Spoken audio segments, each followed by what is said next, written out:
My name's Kurtschlachter. I studied neuroscience at the uofl and I graduated in 2000.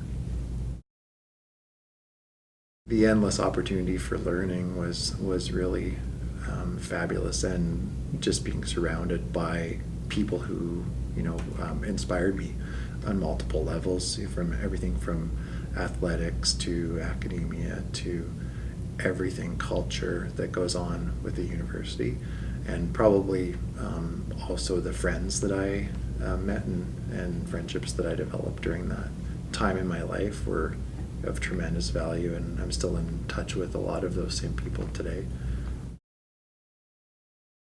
I think one of the biggest concerns would have been the financial aspect, the responsibility that went with that, and budgeting and being financially responsible. The total change of direction that I decided to take, a very scientific education that I loved, and totally turn in a different direction and develop an entirely different career path. I think that was a big risk at the time, and I didn't know what it might look like or was able to really foresee, because I didn't really know anyone in the legal field or business field. So I didn't have anyone to draw on as far as experience goes and to share with me what their journey looked like. So it was really a risk at the time, but I'm glad that I took it. It came down to, in about my third year of my program at the university, being really fascinated by everything that was going on in neuroscience and the incredible research that was being done, but realizing that doing that actual research wasn't necessarily what I was interested in or cut out for. And I was always drawn to business and had a real passion for writing. I looked at programs that would align with that, and was interested in potentially a Master of Business Administration program. The decision I made at that point was that I would pursue law school, see if I liked it, and if I didn't, I could come back to business at some point in the future. Some of my best friends today are still friends that I made close to 20 years ago, which is hard to say out loud now. We sort of drew motivation from each other and hearing and sharing our stories of what we were doing. But I have a very supportive family as well, who kept encouraging me to go on and see through what I wanted to do and what I wanted to achieve. And you'll naturally gravitate towards people that you're comfortable with and whose company you enjoy, and vice versa. You've got to get out there if you want to make those connections. For young people, there's different clubs that are available where you can network, and they're actually designed for that purpose. And I think they're a great opportunity and something that people should pursue. The fact that I get to help people and help them really navigate through various different things and give them solutions to problems, developing and having the tools to assist people and guide them through that is really rewarding. So I really enjoy developing the business side of the practice, promoting our firm, being involved in the community, and all the things that go with that. I look for any opportunity to pursue things that interest me and inspire me. I mean that from all aspects of life to just personal interests and hobbies to business. It takes a lot of vision and strategy to consider where we're headed and what we may do next. There's so many very fascinating people out there, and to hear their stories and to hear their perspectives on things, I see as an endless opportunity to learn. There is always an opportunity to learn, no matter how much you know and how much experience you have. In my business, in the practice of law, there's often a winner and there's often a loser, and that can feel like a really cold system.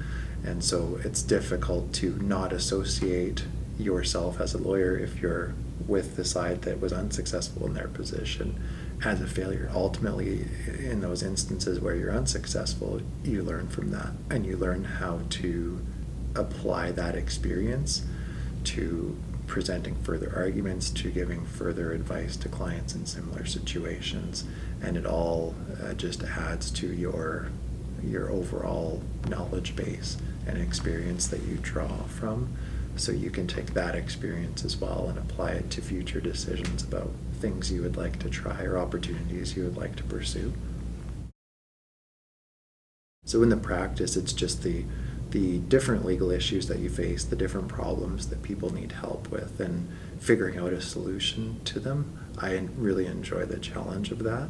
The other piece is with respect to the business side and just the really exciting things that we have been able to achieve here as far as the growth of our firm.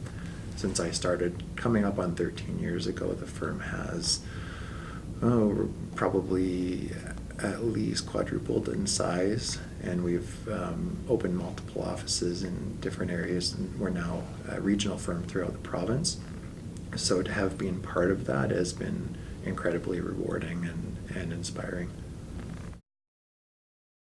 I don't think I really have a clear hero. There are a lot of people that I've drawn inspiration from at various different stages of my life, but I do really look up to some particular people, and I'm really grateful for their contributions. Particularly who comes to mind for me is Pierre Elliott Trudeau, who I credit with, among other things, of course, getting in place the Canadian Charter of Rights and Freedoms, which really is fundamental to Canadian society as we know it. Also, I recently, actually just this week, had the pleasure of hearing Colonel Chris Hadfield speak at a leadership conference, and I've always thought he was a really fascinating and impressive individual, but I was just blown away by the magnitude of what an incredible human being he is. So I definitely would consider him, close to a hero. I think success is a very relative term. To me, success is measuring your achievements and accomplishments against personal goals that you set for yourself. So, for example, just because I haven't been as successful as Steve Jobs or Bill Gates doesn't mean that I'm not successful. Comparing yourself to others, can damage your view on success or taint it in that you focus too much on their success.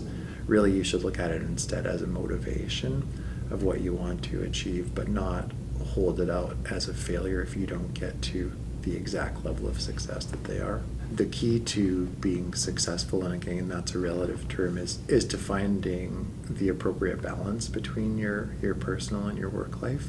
If you let one, totally consume the other, you're bound to burn out in either direction. So I have interests that align really well with what I'm doing at work. For example, I enjoy travel as much as I can, because I feel that exposure to different cultures and different experiences is another component of education and is really invaluable. And then, of course, just spending time with family and loved ones who have supported you throughout your journey and continue to, is really of critical importance as well. I'm really hoping that I'm able to look back on it and say with confidence that I either made people's lives better, or that I led them in a way that inspired them to make their own lives better. That's really important to me, and I hope that that's what I'm able to achieve. There's one that sticks out in my mind, and it's been with me since I was young. It's from Thomas Edison, who said that genius is 1% inspiration and 99% perspiration.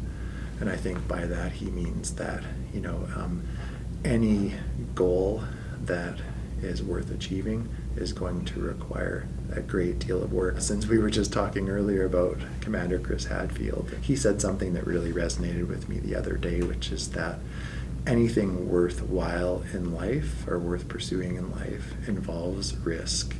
The key is learning how to recognize that risk so you can minimize it. And I thought that was really profound as well. And it applies to all walks of life, from education to business and careers in the future. Be really open-minded as far as your major goes. It's very, very normal for you to go through a journey that I went through of changing your mind about what you thought you knew when you were 16 or 17 or 18 years old. You're going to find another area of interest, or you're going to find that what you thought was your area of interest may not be so. And it's perfectly acceptable for you to change your major or change your focus, and you should do so if you feel that that's the right thing for you. Pursue something that interests you. Be open to exploring things that are maybe outside of your comfort zone. It may open your eyes to a whole new experience, and those are really invaluable and can change the whole course of your life.